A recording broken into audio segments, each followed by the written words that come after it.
Vous aussi devenez un ambassadeur de la vasectomie. Il y en a eu 30 000 en 2022 et pour la première fois, il y a eu plus de vasectomie chez les hommes que de ligature des trompes chez les femmes. Bonjour Dr Hupertan. Bonjour Cyril. C'est un grand appel à témoignage qu'on lance dans ce podcast. Vous aussi devenez un acteur du changement de regard sur la vasectomie. La vasectomie, elle existe en France. Il y a cette progression qui étonne les médecins, étonne les journalistes, étonne le monde entier. C'est le fait que des hommes ont eu le courage de faire la démarche de la vasectomie. C'est que des hommes courageux poussés par uniquement l'envie de assumer le relais contraceptif dans le couple. Aujourd'hui, dans certains pays comme les États-Unis ou le Canada, la vasectomie est extrêmement répandue. Ce n'est plus une contraception exceptionnelle. La France est en train de suivre ce chemin.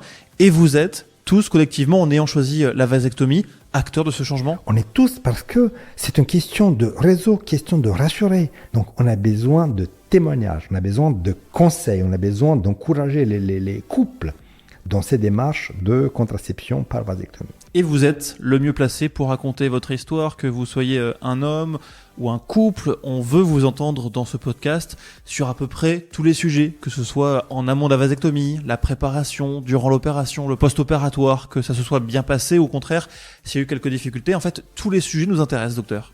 Et puis il y a un sujet très, très intéressant qui est particulier. Il n'y a pas beaucoup de data là-dessus.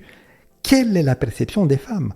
Comment elle a senti, comment elle a accompagné la décision, le process, quel est son vécu, qu'est-ce que ça a changé dans son regard par rapport à son homme. Est-ce qu'elle a l'impression qu'il est moins viril? Est-ce qu'elle a l'impression que sa sexualité est différente ou au contraire? Donc on a besoin de ces témoignages réels de la vraie vie. Rien, pas des histoires qui n'existaient pas, des histoires de vie, rien que ça. Et pour encourager, pour informer les gens, pour rassurer sur le choix de contraception. Bref, si vous écoutez ce podcast, vous avez forcément une bonne raison de venir témoigner.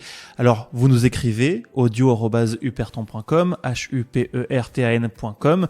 Vos patients docteurs ont même votre numéro de téléphone portable, donc ils peuvent vous écrire un SMS. Exactement. Je les invite de me contacter. Je vais moi-même les contacter, certains d'entre eux, donc qui me contactent pour trouver les modalités d'enregistrer leur témoignage et qui sera diffusé dans ce podcast. Dans un prochain épisode, si vous êtes à Paris, on vous accueille avec grand plaisir au cabinet du docteur Hupertan pour enregistrer l'épisode.